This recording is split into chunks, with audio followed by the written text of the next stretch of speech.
Jangan lupa untuk subscribe dan nyalakan lonceng notifikasinya.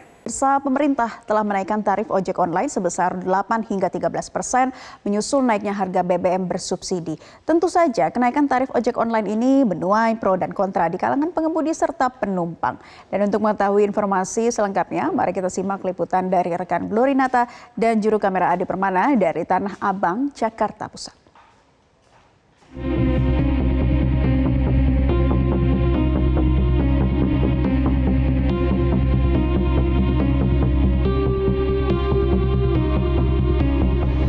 Pada 11 September 2022 lalu, Kementerian Perhubungan akhirnya menaikkan tarif dari ojek online, yang mana hal ini memang perlu dilakukan karena sejalan dengan kenaikan tarif harga bahan bakar minyak bersubsidi. Dan kenaikan dari tarif ojek online ini tentu saja menuai banyak sekali komentar, baik itu dari para pengemudi dan juga dari pengguna jasa ojek online, yang mana mereka banyak yang mengeluhkan atas kenaikan tarif ini. Tadi kami sempat mewawancarai beberapa driver ojek online di sini. Mereka menyatakan bahwa kenaikan tarif ojek online ini bukannya malah menguntungkan pengemudi, karena saat ini para pengemudi pemasukannya harus dipotong sekitar 20% lebih dari perusahaan penyedia jasa ojek online. Dan juga mereka mengkhawatirkan ke depannya para penumpang ojek online ini akan beralih ke transportasi umum lainnya yang dinilai lebih murah.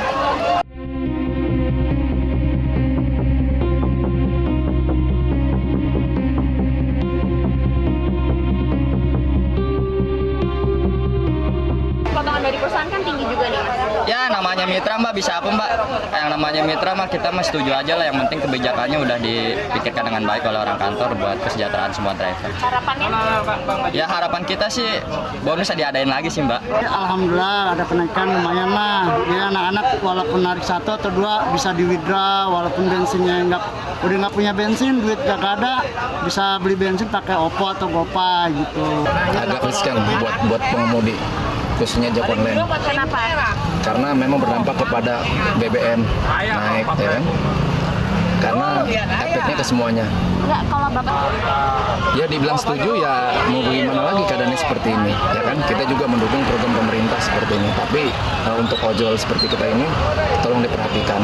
Kalau tarif ya naik setuju, tapi ya untuk PPN ke perusahaan tambah besar 30%. jadi sebenarnya Ya sebenarnya saya sama juga, gali lubang tutup lubang, sama aja. kemudian kami juga sempat mewawancarai para pengguna ojek online yang ada di sekitaran Tanah Abang ini, yang mana mereka menyatakan dengan adanya kenaikan tarif 8 hingga 13% dari tarif ojek online, ini termasuk memberatkan mereka karena dalam seharinya rata-rata para pengguna ojek online ini harus menghabiskan sekitar Rp50.000 hingga Rp60.000 untuk penggunaan ojek online saja. Meskipun dari pemerintah pusat mengklaim bahwa kenaikan ojek online ini sudah disesuaikan dengan harga BBM dan juga dengan UMR para karyawan saat ini. Dan untuk tarif baru dari kenaikan ojek online ini tergantung zonasi. Untuk wilayah Jabodetabek ini kenaikannya adalah 13%, yang mana untuk tarif minimal 0 sampai 4 km adalah Rp10.200 hingga Rp11.200. Kemudian untuk tarif per kilometernya adalah Rp2.550 hingga Rp2.800 per kilometernya. Dan tentu saja dengan adanya kenaikan tarif ojek online dari para pengemudi dan juga dari para pengguna jasa ojek online ini berharap bahwa pemerintah dapat mensejahterakan kedua belah pihak. Pasti memberatkan, teman, kan kita dalam posisi hanya menerima. Ya, gitu aja. Iya. Harapannya ya kalau bisa diturunkan, kalau bisa. Tapi kayaknya nggak mungkin. Sebenarnya kalau masih masuk akal sih nggak masalah ya Mbak ya, itu aja sih kalau aku. Nggak masalah sih naik asal memang pelayanannya masih sama gitu aja sih. Yang penting masih masuk akal sama jarak juga sih gitu. Berarti kenaikan ini masih masuk akal ya, Mbak? Masih masuk akal sih. Gitu. Harapannya? Harapannya pelayanannya tetap ditingkatkan seperti itu aja sih Mbak gitu. Dari BBM-nya sih harus naik juga, kan kasihan juga ya Mbak. Tapi memberatkan penumpang nggak sih? Iya. Gimana? Sehari harus habis berapa nih Bu untuk Kalau saya sehari habis bisa 60-an Mbak. 60.000 berarti cukup besar ya? Iya. Gimana harapannya nih kalau gitu? Ya kalau bisa sih ya diturunin lah gitu kan, kasihan orang yang kecil udah tambah kecil aja. Nah kita gajinya naik-naik. Itu sih. Dari Jakarta, Glorinata. Pemirsa, Ketua Bidang Advokasi dan Kemasyarakatan Masyarakat Transportasi Indonesia Pusat Joko Setijowarno mengungkapkan para pengemudi ojek online sebetulnya bukan menuntut kenaikan harga tarif, tetapi pemberlakuan potongan dari pemerintah agar tidak melebihi 10%. Adanya potongan tersebut dinilai membuat posisi pengemudi ojol tidak diuntungkan.